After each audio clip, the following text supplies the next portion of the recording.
Hi, everybody. I'm Dr. Elise Snipes, and I'd like to welcome you to today's presentation on forming a foundation that nurtures secure attachment at all ages. Obviously, one of the things we want to do as parents or as clinicians helping parents is to help people get a secure attachment and a secure foundation as early as possible. It doesn't mean that if people don't have that secure attachment before 18 months, all is lost. We actually develop attachment throughout our life, and as we get older, our attachment changes a little bit, and we're going to talk some about that. However, we can help parents and ourselves, if we are parents, engage in activities that can help enhance that attachment relationship.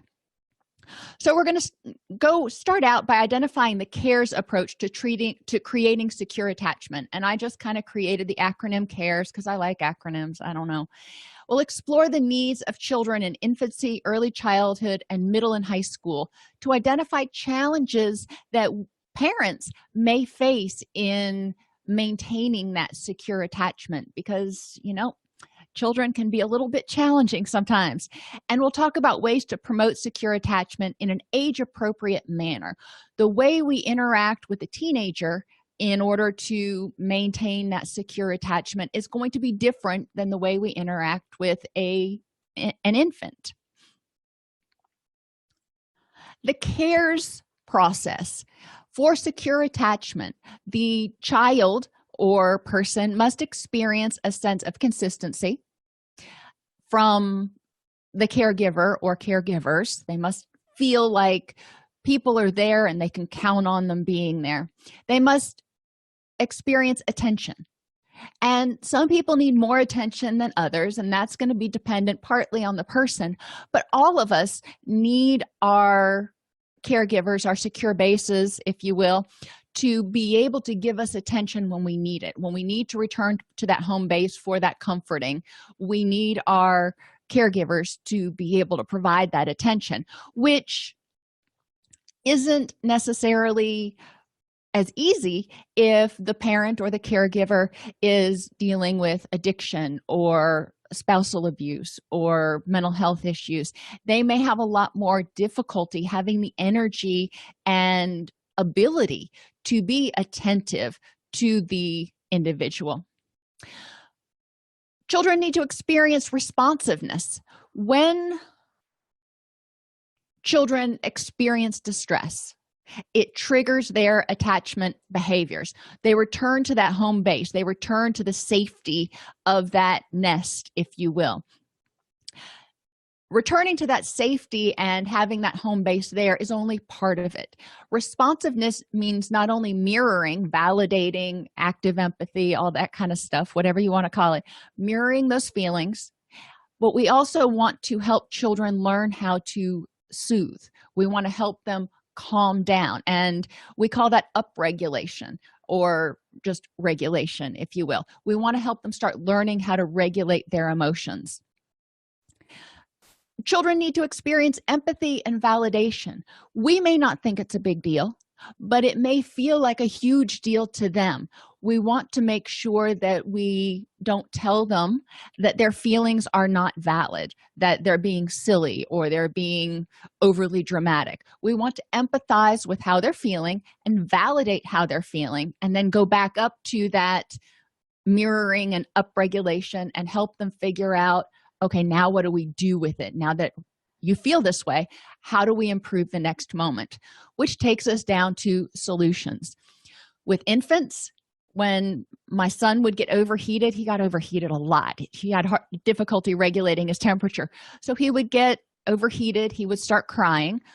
I would, first thing I would do is take off his little socks. And that would help him start feeling better. So he started to learn to trust me.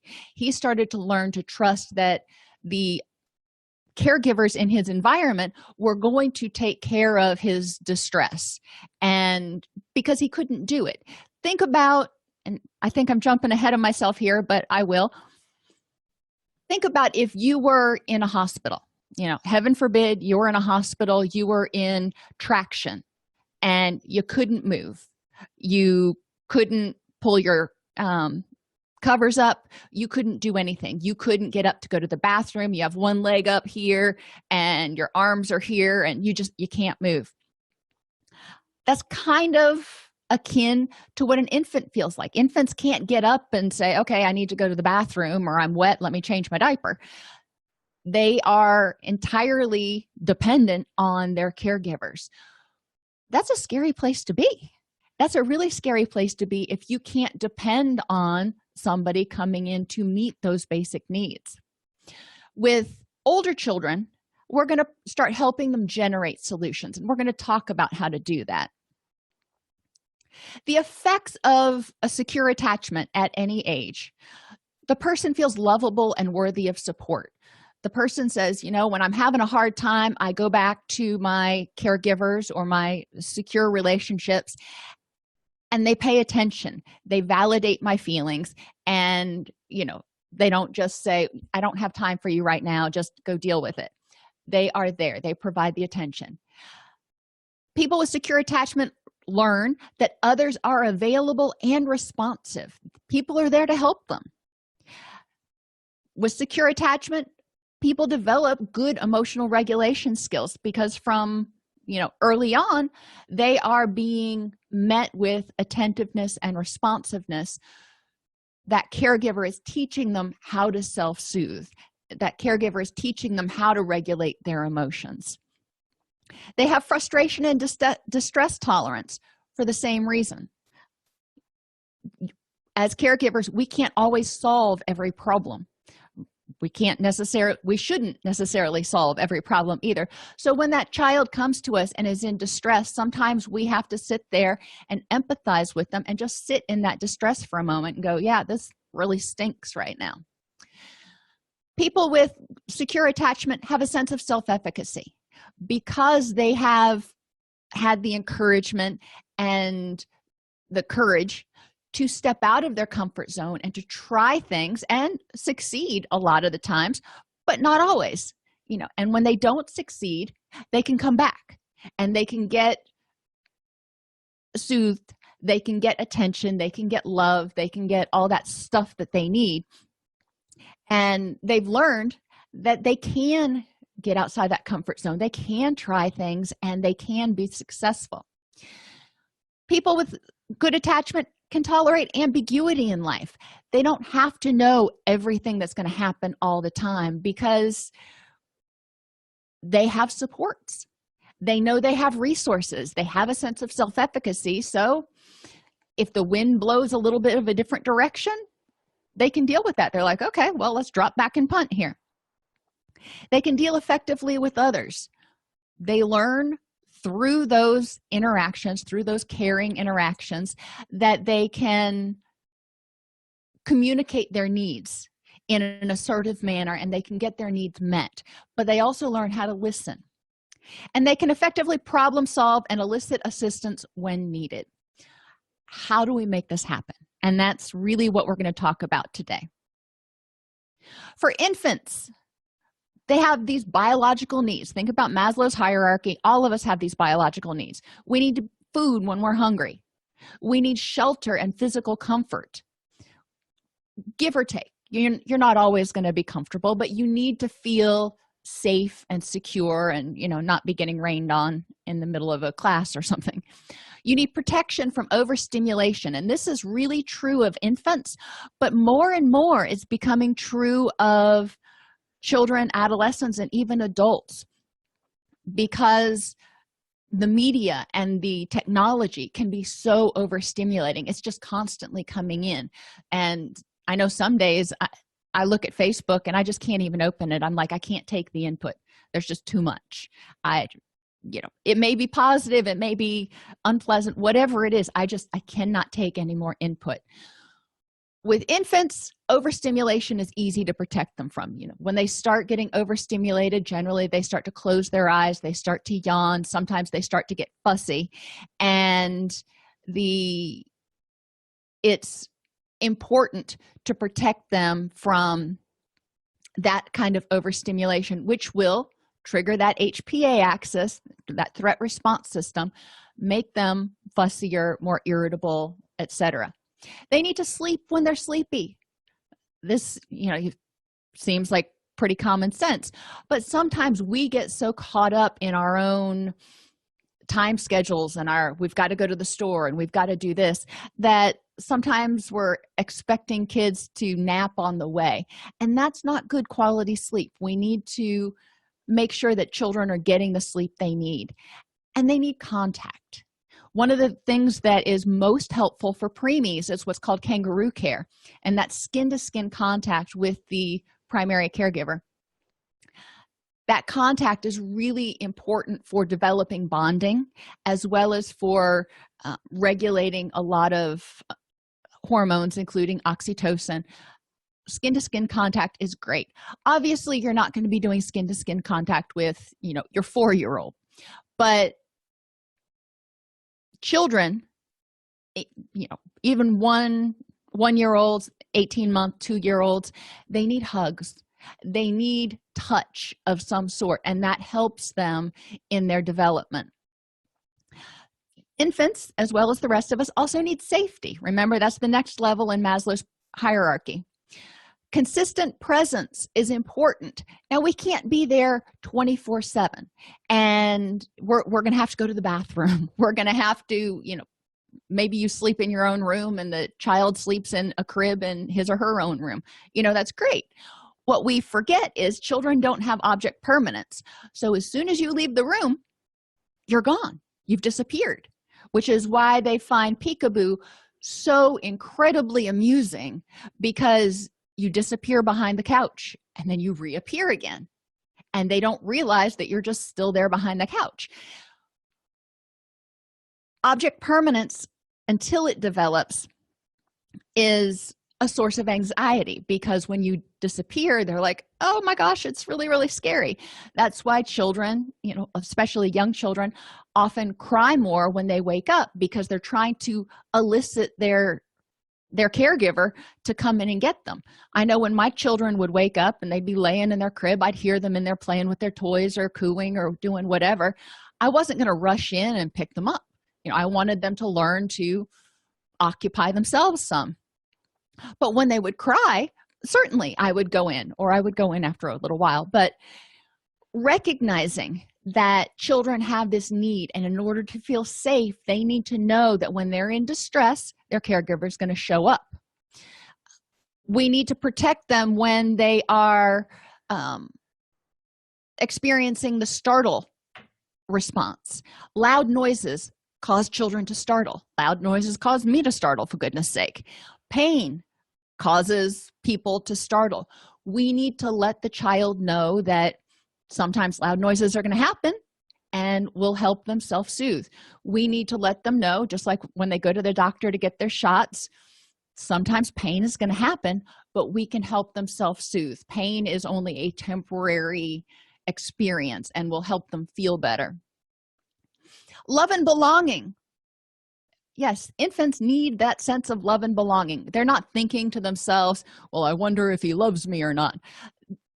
But children need that sense. So when caregivers provide attention, affection, and nurturance, and unconditional positive regard, children will feel that sense of love and belonging. When an infant's caregiver gets down and plays with them, then there's that connection, there's that bonding, there's that release of oxytocin that helps the child feel, we hypothesize, that they're loved and they belong. As they get older, obviously there's more cognitive stuff that goes into it. When the 18-month-old toddles over and says, play with me, and the caregiver is willing to play with them, and the caregiver appreciates what they do and appreciates their creativity, even though it may not be your cup of tea, respecting who they are and giving them a sense of mastery is helpful. For infants, if they develop this sense of trust, which is so important, trust versus mistrust, this first stage, just like the foundation of the pyramid for Maslow, the foundation for psychosocial development is a development of trust, the ability to trust yourself and your instincts, and the ability to trust that others are there to help you. When children develop this sense, they can interpret, trust, and act on their own feelings, which gives them a sense of self-confidence. It's like, I know what I need. Hey, they have a belief that others will fulfill their needs, not necessarily always do it for them, but others will help them fill their needs, which gives them hope. They have a sense of self-reliance, and you see that especially when they get a little bit older and they start moving into the terrible twos. They're comfortable with attention. They have an ability to be alone, and I don't mean, leave your kid in the living room and go up to the store. I mean, the child can play independently without having to have a caregiver or another person there entertaining them constantly. Not all children want to play independently for extended periods. Part of that is due to temperament. You need to know your child, but you do want to help them develop the capacity to amuse themselves, at least for short periods of time. And they have a sense of contentment. If they don't develop trust, they have an inability to trust their own instincts, urges, and feelings. So they're constantly looking to other people to tell them, okay, how do I feel? What am I supposed to do here? They're dependent on others. They have an inability to trust that others are going to be there and supportive. They're like, well, I may have somebody show up to feed me. I may not. I don't really know. And they have discomfort with and craving of attention. Why discomfort with? Well, because when they have it, it feels good, but they don't know when it's going to disappear and how long it's going to be away. And they crave it at the same time. They want this attention, but they're afraid to revel in it because they're afraid it's going to go away, and that hurts, which leads to irritability and anxiety. At this stage, children don't have object permanence, and they don't have much of a frame of reference, so they rely on our feedback. If their needs are adequately met, they feel empowered. They feel confident. And that helps a lot for encouraging them to develop that attachment. If their needs are being met, then when they have a problem, what are they going to do? They're going to go back to the person who meets their needs.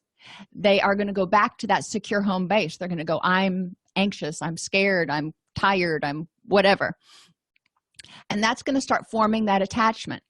The parental reaction to children will also greatly impact how that attachment develops. If the child comes back to that caregiver and says, I'm angry, or they're throwing a tantrum, obviously a young child's not going to walk up to you and go, I'm angry. But if they're throwing a tantrum, the parental reaction can be one of dismissiveness, it can be one of anger, or it can be one of responsiveness and mirroring and nurturing and helping the child to self-soothe. So let's think about the impact of that.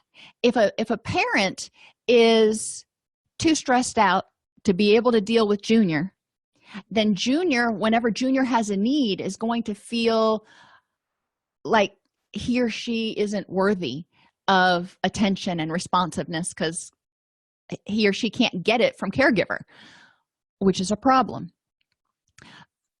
When parents are not attentive, when they're constantly on their mobile device, not even hardly looking up to see what Junior's doing, and Junior can't get them to put it down, then obviously it can impact the attachment relationship because Junior feels like they're in second place to this mobile device.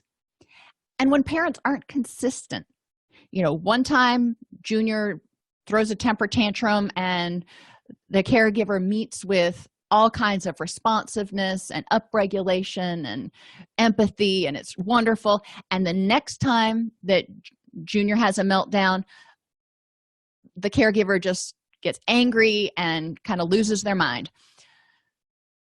Well, then Junior's going to go, it's not safe to express my feelings around this caregiver, which means it's going to put a wall there where the child doesn't feel like they've got somebody they can turn to.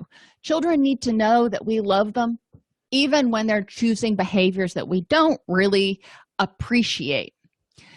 So think about the impact of adverse childhood experiences during this time. If children are in a household where there is addiction or mental illness, the parents may not be able to meet their basic needs. The parents may not be able to meet their emotional needs, to give the attention, to be responsive, to be empathetic. The parents are, barely hanging on as it is. They're struggling with their own stuff, which means there's probably going to be a gap or a divide in that relationship instead of a strong attachment. If there is absence, and sometimes absences are unavoidable. If you are in a military family, the military enlisted person may get deployed somewhere for 6 months, and to an infant 6 months is a lifetime, which can impact that relationship. If parents get divorced when children are young, really young, we're still in that infant stage, then separation, even for 2 or 3 weeks, can potentially impact the attachment in that relationship. Is it irreparable? No, but it's important to recognize that at that age, they've only been alive. You can count the number of hours they've been alive. So being away for 3 weeks is a big deal. That's a much more significant chunk of their life for a 2-year-old than 3 weeks is to a 42-year-old. I can blink and 3 weeks go by. We want to recognize this because these adverse childhood experiences affect the attachment relationship and have reverberating impacts throughout the lifespan. We really need to pay attention to that. So mindful parenting, what do we do at this stage? Be attentive to the baby's cries and cues before they become hysterical. Just like when we work with older kids, when we talk about distress tolerance, using those skills, they need to start using those skills before they get into the red zone, before they get into the zone where they are just feeling they are out of control.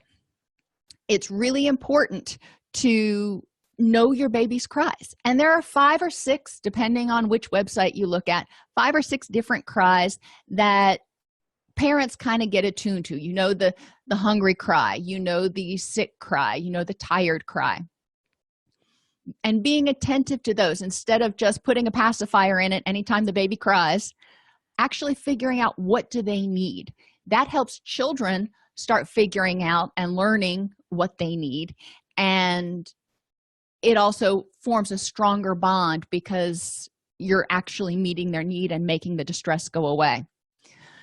It's important that we accept the baby's needs as they are to create a validating environment. My son, when he was born, he was a micropreemie, and he was fed through a gavage tube for the longest time.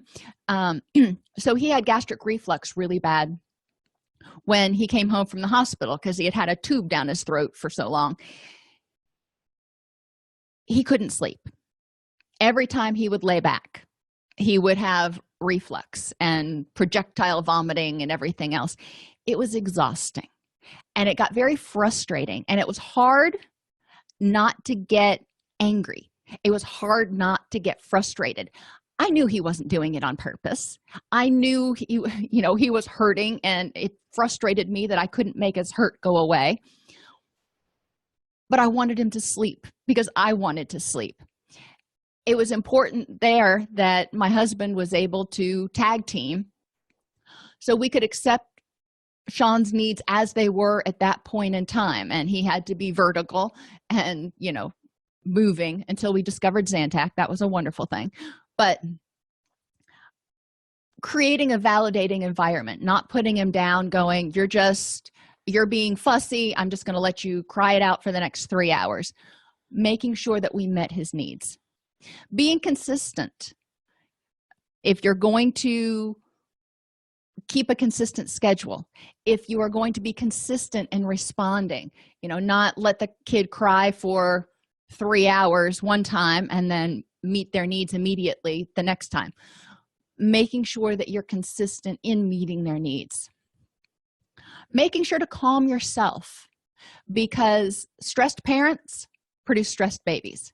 They pick up on the hormones and the signals that we're sending out, and when a parent is stressed, the children naturally mirror that stress. We want to be able to keep our own calm, which is really challenging. That's one of the most effective and in some ways the easiest skills to teach new parents. Is if you start calming yourself down, your baby is going to calm down in turn most of the time. Not always. If they're in agony because they've got a double ear infection, they may not calm down. But if they're in agony because they've got a double ear infection and they're crying, that's one thing. If you start to get stressed, it's going to feed and intensify their distress on top of the pain they're already experiencing. Keep a routine to help set baby circadian rhythms. A routine for feeding, a routine for sleeping. Some kids are a little bit loosey-goosey in their routines. Some kids are, you could set the clock by my son. I knew, exactly what time it was when it was time to put him down and exactly how long he would sleep. He was like clockwork back then. That helps for children because then their body gets used to setting those circadian rhythms. Their body gets used to being awake when it's supposed to be awake. So their mood is a little bit better. And when baby's mood is better, then parents' mood is better, and joint activities are more pleasurable, and the bonding is stronger. And encourage parents to view the world from their baby's eyes. Lay down there like I talked about earlier. Imagine you're in traction, or wrap yourself up in a blanket where you can't get out. Burrito baby yourself, if you've ever heard that term. Swaddle yourself so you can't move. And then see how it feels. You may get hot. You may have to pee. You may have an itch, and you can't move. So that can be a little overwhelming. Now, sometimes it feels good to be swaddled for a minute, which is why some of the weighted blankets can really help with sensory issues, but that's a whole different podcast. Lay down on the floor and look up. When the dog comes over to give you a lick on the face, when you're laying there, number one, if you can't control your arms well enough to make the dog go away, but when you're looking up and this big old dog face starts coming at you, that can be kind of scary. For us, we're bigger, we're looking down, we see this little dog, we don't think anything about it. For a little kid, that's a big old face coming at them. View the world through the baby's eyes. Children with autism or FASD or sensory impairments may experience the world more acutely than the rest of us do. Noises may feel louder. Lights may seem brighter. Things may startle them more. We need to be aware of that, because things that don't bother us at all may be excruciating or terrifying to someone who has heightened sensory responsiveness. For toddlers and beyond, in addition to those biological safety, love, and belonging needs we already talked about, the toddler starts developing self-esteem. They're learning, I'm lovable for who I am, and I'm lovable even when I make a mistake. And toddlers make mistakes. They make lots of mistakes. Thankfully, I never had anybody try to put a peanut butter and jelly sandwich in the VCR. But, they made other mistakes. And that's just part of growing, because they're still experimenting and trying to figure out this world by trial and error. They can't read a book yet to figure out how it works. So they're like, oh, I wonder what would happen if. What would happen if I put the vacuum cleaner in the fish tank? Not a good thing. They're also developing self-efficacy. They're starting to learn hopefully, that they're capable of trying new things and sometimes succeeding. And they're learning that if they make a mistake, their caregiver is there to help them. If that happens, then they develop self-efficacy. Think about your own kids, or if you can remember back that far, think about yourself when you were little and you would try things, and sometimes they'd work out and sometimes it wouldn't go so well, and you'd have to figure out how to fix it. Think about the uh-oh game, or that's what we called it. When children are just old enough, they're sitting in their high chair and they discover that if they throw their bottle off the high chair and it falls on the floor, you pick it up. Oh boy, that's a good game. And so you go, uh-oh, and you pick it up and you put it on the back on their high chair tray. And guess what? They throw it on the floor again. And you pick it up again. And they've learned now, I can cause and effect. I can make this big human do something that I want. I can make them get my stuff for me. Or when they learn how to start asking for food. I remember my son signed first, and when he was hungry, he would come up to me and he'd do this, which is technically more, but I'd say, "Are you hungry?" And he would say yes, or thirsty, or whatever.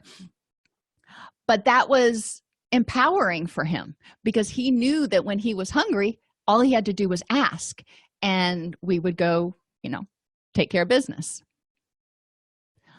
During this phase, according to Erickson, children are going through two different stages: autonomy versus shame and doubt. And that's toddlers, your 2 to 3 years. This is kind of your toilet training. Can I do things myself, or am I reliant on others? Children at this age are starting to dress themselves a little bit, and they are starting to toilet train. And they're figuring out whether they can. If their parents are overly permissive, then they may have difficulty grasping the concepts, and maybe they're 3 years old and in preschool and still the only one in diapers, or whatever the case may be. Or if their parents are overly strict, then they may not get a chance to try, and so they don't get a chance to learn. The next phase, which is the preschool age, children begin asserting control and power. And this is when they start taking initiative to pick out their own clothes, to do different things. And sometimes they're going to take too much initiative, sometimes not enough. We need to be there to help nudge them and figure out what level of initiative is helpful and appropriate in different settings. The biggest interferences at this stage with the attachment relationship is parents who are overly permissive or overly strict, because children don't feel safe and accepted if they are not able to try anything, or if they get punished every time they reach out and try. They're like, okay, it's not safe to try to do anything, so I'm just going to sit here. If I sit here, I don't get in trouble. Overly permissive parents, they may try a bunch of stuff, and they may have more failure experiences than successes, which can also be problematic. Or overly permissive parents that just don't even shape their children's behavior, they don't pay attention, can contribute to a child's lack of secure attachment because the parent is not attentive. It's like you can stand up and wave flags and you're just not going to get that parent's attention. Lack of praise for exploration and experimentation can also be a challenge at this age. Yes, it can be frustrating sometimes when children do things that you're not expecting, or they start exploring when they're not supposed to, and touching things, like when they go to the museum and they want to touch everything. But you want to encourage them and put them in places where it's okay to explore and experiment, and guide those things so they start feeling that, hey, my desire to explore, that's okay. Preschoolers have difficulty discerning the truth from fiction, dreams, and imagination. This is one of our challenges. Again, we know there's no monsters in the closet or under the bed. But children don't. They really believe that there may be a monster there. My son, bless his heart, he'd kill me if he knew I was talking about this, but when he was little, he was sure that all of his stuffed animals came to life at night. So before he went to sleep, he would turn all of them around so they were facing the wall, which was no small task, let me tell you. Now, I could explain this to him, but that didn't make sense to him. In his world, that's what happened, and he had difficulty differentiating between truth and fiction. Sometimes I felt like it was working, like I was talking to a patient who is schizophrenic. Eventually, I just joined him in his reality, and that's how we discovered turning the stuffed animals around, because that made him feel safe. But we don't want to lack empathy and validation when children bring their fears and their concerns to us. There's a monster under the bed. Okay, what do we do about it? And then maybe you make a plan, because you don't want to get up 3 times a night every night to make sure the monster's not under the bed. So you need to make a plan. That's over here in that generate solutions. We want to empathize that it's scary when you feel like there's a monster under your bed, and validate that child feels that way. And then we want to talk about, okay, how can you feel safe? What can we do that would make you feel like that is not going to happen again? Toy Story. When kids watch the movie Toy Story, those are all inanimate objects that come to life. So it's difficult to differentiate. It's like, okay, does that happen in real life or not? Children at this age often have imaginary friends. And it's a parenting choice how much you want to support that. But recognizing that most children have imaginary friends, so we don't want to necessarily tell them that there's nobody there. You're making that up. Well, that may be their imaginary friend that they're talking to, and they're developing some social skills with that person. Okay, so is your imaginary friend going to have tea with us today or whatever? Preschoolers tend to be egocentric, centric, and dichotomous. Egocentric, they think everybody interprets the world the way they do, and they think what they see is the same thing everybody else sees. That can be a problem. If they feel scared or they feel angry, then they feel like everybody else feels scared or angry. They think in centric terms. They focus on only one thing at a time.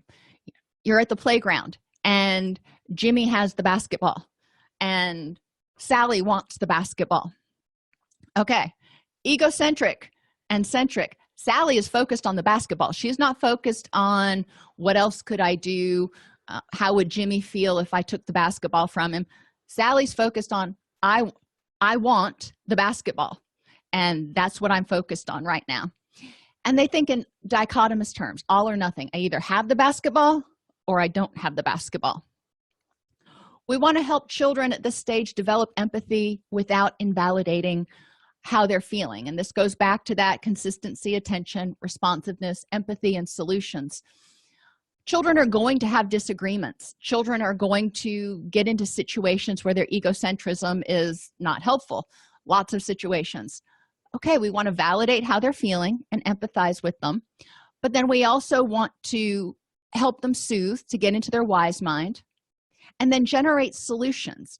And when we help them develop empathy, we can ask them, especially the younger children, just start out with, how would you feel if Jimmy came over and took the basketball from you when you were playing with it?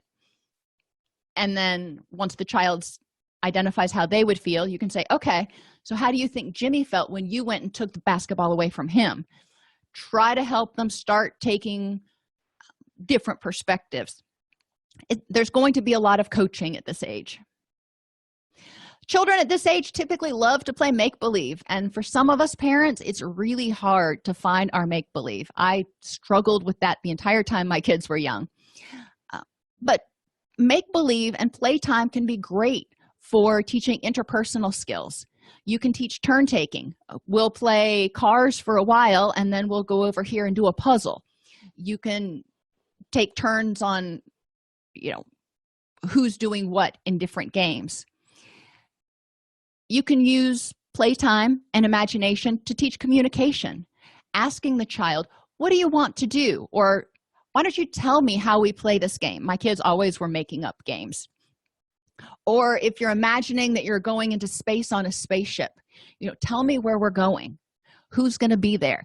Really have them flesh out that story a little bit and learn to communicate, but learn to listen as well. And in playtime, kids learn effective conflict resolution. If they don't want to stop an activity, they're having fun, but it's dinner time, they've got to stop. So it's important for them to learn how to manage that distress that happens when they've got to stop doing something that they're enjoying. Conflict resolution when you've got two kids that want to do two different activities, or if you've got two action figures that are fighting. Sometimes we see children acting things out. We can help them help the action figures navigate that discussion or navigate that problem and start learning conflict resolution. So make-believe can be really helpful. Playtime can be really helpful for encouraging kids to develop skills for solutions. And when we engage with our children during playtime, we're giving them that attention. When we are consistent with engaging them at play with them during playtime, they recognize that we want to be there. We want to spend time with them. They feel validated. They feel loved. They feel like they belong. And when they get upset or hit a snag or get frustrated during that time, we can help them learn those regulation skills, which increases our connection because now we've been through another obstacle and we've done it together. Think about the PAR courses that sometimes we have to go on for our jobs to do team building. Well, this is kind of like team building with your kid. And the more obstacles you have to traverse together, the stronger generally that bond becomes. Children often have difficulty putting into words how they feel or what's going on inside. So we need to help them identify their feelings and needs. A lot of times children act out how they feel. If they are feeling frustrated, they may throw a toy down or throw a temper tantrum. Okay, we want to look at what is this behavior, getting very gestalt here. What is this behavior saying to me? What feeling might prompt this behavior? We pay attention to the child, and we can admonish them from the behavior, but recognize that they are loved for who they are. I'm sorry you're feeling so frustrated right now. Throwing the toy is probably not the best choice.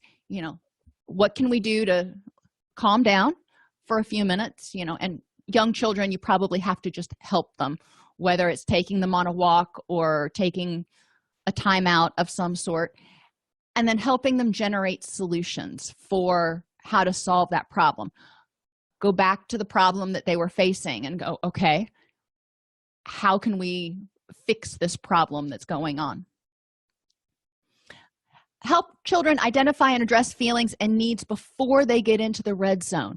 If you're being consistent and paying attention and being responsive, you notice when your child is starting to bubble up. And that's when we pull them aside and say, you seem to be getting overwhelmed. What do you need to do to help you feel better? Or with much younger children, let's take a walk for a minute. And sometimes you need to do this even at the playground. Why don't we just go on a walk for a minute and get a drink of water, and then we'll come back and figure out what's going on.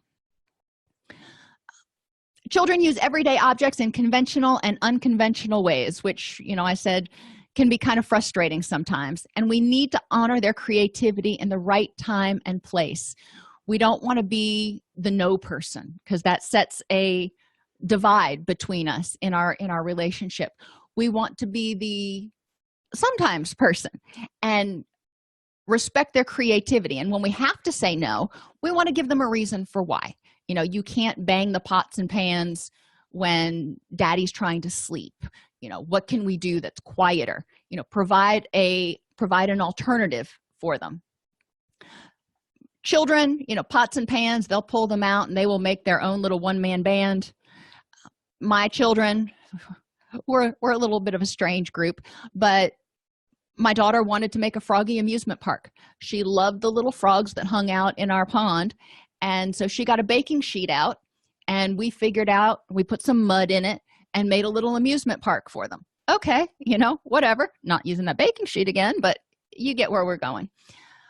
My son hated taking a bath, and he decided one day that he was going to go out and play in the rain, and he took his shampoo with him, and I looked out in the backyard, and he's like sitting there lathering up his hair, and I'm like, what are you doing? He's like, taking a bath. Okay. That's fine. And then here, unconventional ways. My daughter used a little 6-month-old onesie for her dog. She was very proud of that she was dressing up her dog, and you can tell the dog's thrilled. And she used one of her toy purses to carry around one of our foster cats for a while, because it was easier to carry him around that way and he couldn't claw her. Okay, made perfect sense. I don't think he's really happy, but he wasn't being strangled or anything. He was safe, and respecting that, because that was important to her. Preschoolers love to ask questions, both to learn facts as well as how to interact with others. We need to try to be patient. And with the mommy, why is the sky blue? Why does the bird make that sound? Why does this happen? It's like, oh my gosh, why don't you ask Google for a while? We don't want to push kids away when they're curious. Sometimes it can get overwhelming for us. It's good to be authentic at that point in time and tell them, mommy's feeling really overwhelmed right now. How about I answer 3 more questions, and then we take a break and do something else? Or turn it back on them. They say, mommy, why's the sky blue? Why do you think the sky's blue? What other things are blue? Start asking them questions and encourage them to think Socratically. Help children learn how to answer their own questions by using scaffolding. We're going to talk about that in a minute. And help children learn to self-regulate in mutual conversations instead of dominating the conversation or not saying anything, helping them learn to take turns to listen and to engage and participate in active listening. And yes, small children can participate in active listening. So what can we do at this age? We can encourage children and ourselves, because we want to model all of these behaviors, to explore and experiment. Try new things. My daughter wanted to learn how to paint. I am not a painter, but we explored and experimented together, and we would work on paintings at the same table. And I would ask her, what color do you think I should use for this flower or whatever? And she would give me her input, and it made her feel so good when she was able to help me. And obviously, if she asked me for something, I would help her, but most of the time she was helping me, and that made her feel very proud. Praise children and yourself for trying, even if you fail. And one of my favorite books when I was little was the Little Critter book, Just for You. And it's about this little kid who wanted to do all this stuff just for his mom, but everything he did kind of came out wrong. That's a good book to read with children and to talk about it. Reassure your children, and again yourself, model this, that they're loved for who they are as they are. Create an all about me book with the child and use lots of adjectives like helpful, kind, polite, creative, energetic, determined, or good at. And include a section for good or nice things that the child does. I have my adult clients do these things, and it's great to do for your child. So if they're having a bad day, or even if they're not, sometimes you just go through and you look through it, kind of like the old-fashioned photo albums that we used to have. Do be aware of your opinions and how you endorse them to prevent unintended consequences, especially in this age, because children are thinking dichotomously.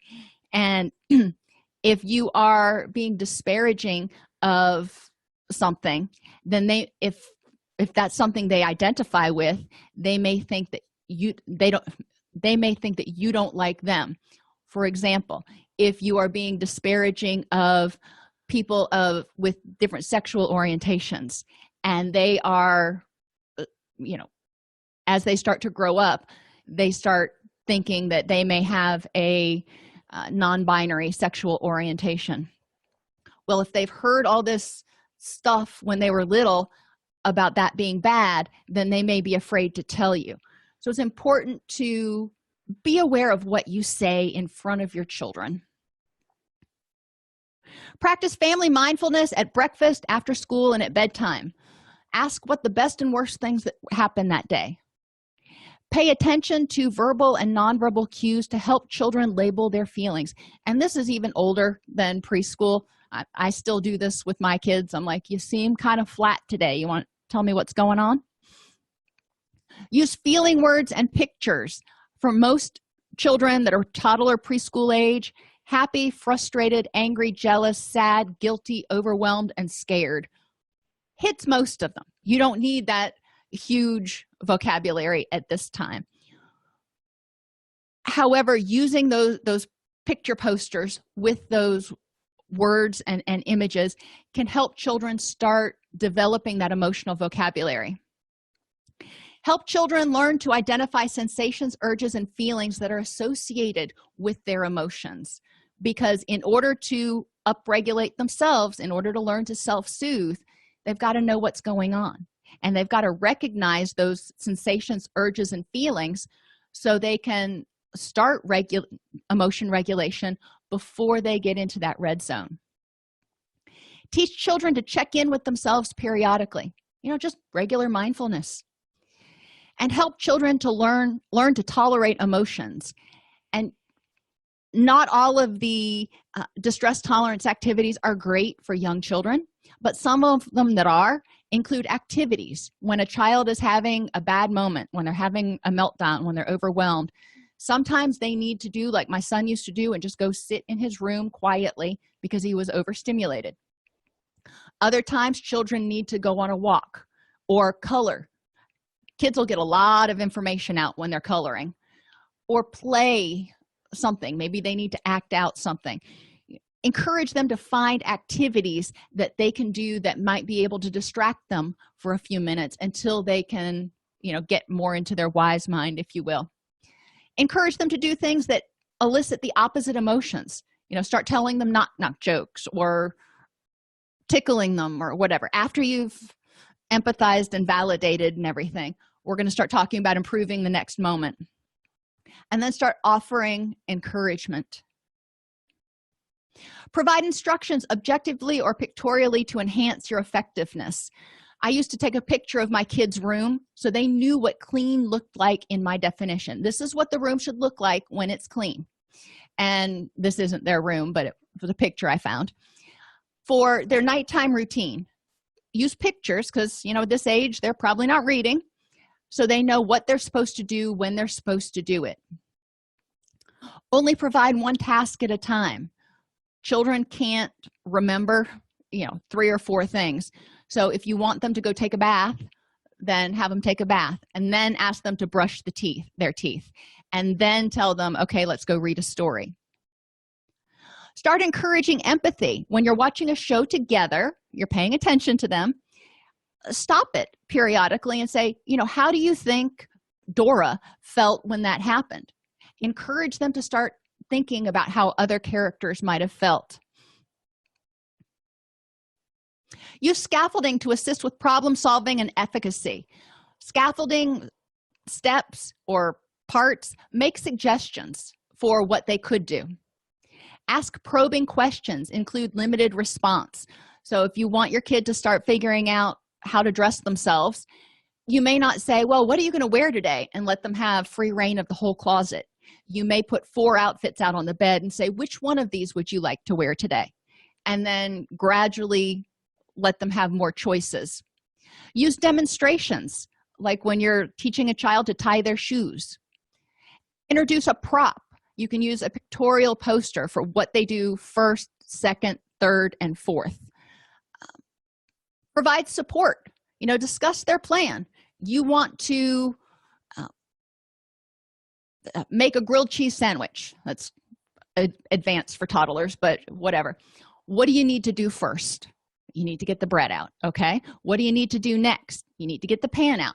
You see where we're going with that? We're just going to make step-by-step instructions. Offer encouragement. And some things that you can use scaffolding with this age group are tying their shoes, cleaning up toys. And a lot of times if you have bins, kids may not want to put everything away neatly, but have bins that they can sort their stuff into. Coloring. It can be tempting to tell children what color to make something or to make sure they stay in the lines, or we can let them start coloring on their own and then gradually make suggestions. For puzzles, we used to do puzzles all the time, and I'd go, well, what do you think is going to fit in this spot right here? Which one of these pieces you think might fit? Making lunch, you can do it together. You can scaffold how to make lunch together. Baking cookies, we used to love doing that together, and obviously I would do all the stuff with the hot stove and everything, but I would measure it and he would dump it and he would mix it, and we could work together, and then he would make the cookies with the cookie cutters. Washing the dog, playing ball, all of these things can be scaffolded so the child can learn to do those things more independently. Middle and high school.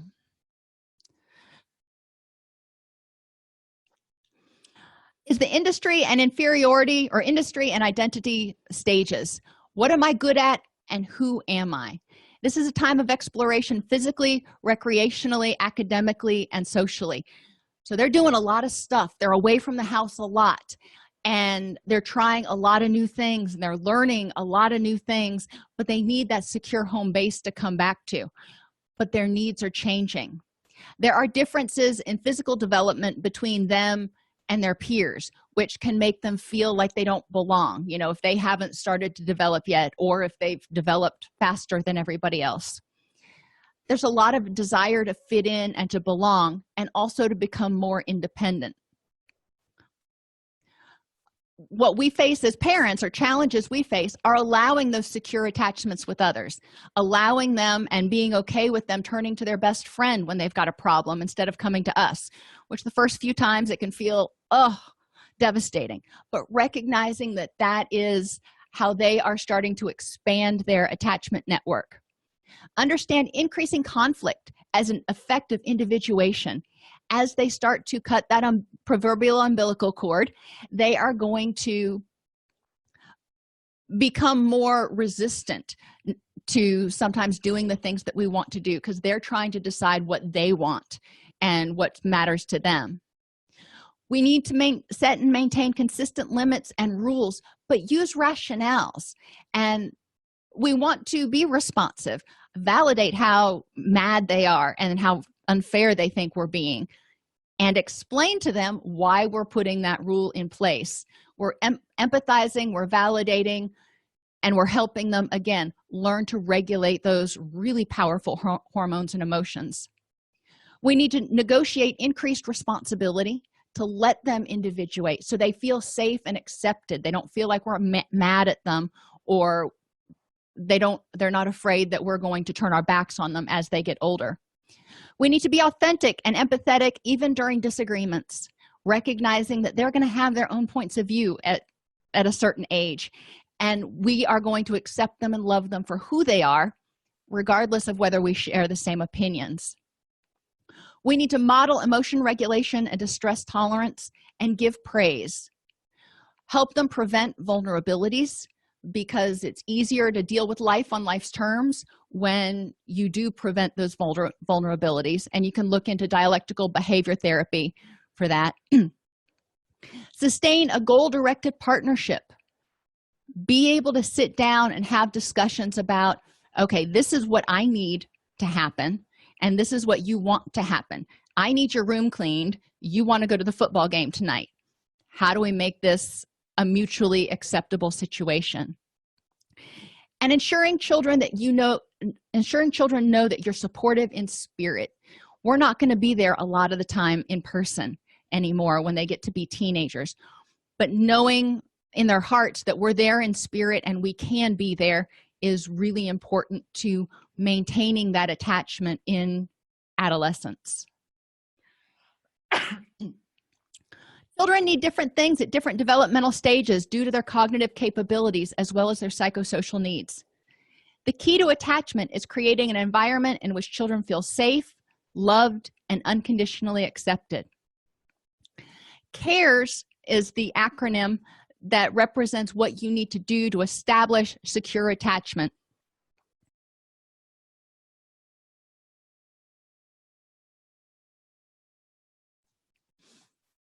And represents consistency in attending, in messages, and in rules. Attention to the child in a meaningful way to them. Doesn't have to be a lot of attention as long as it's quality attention. Responsiveness to help children identify emotions and self-regulate. Empathy to children's feelings and perspectives in order to create a validating environment. And solutions that are generated at first by the parents, when they're younger, and then by the youth in order to help them learn how to solve problems. We want to help them create a sense of resilience, but a knowledge that we are going to be that safe place that they can come back to. Are there any questions?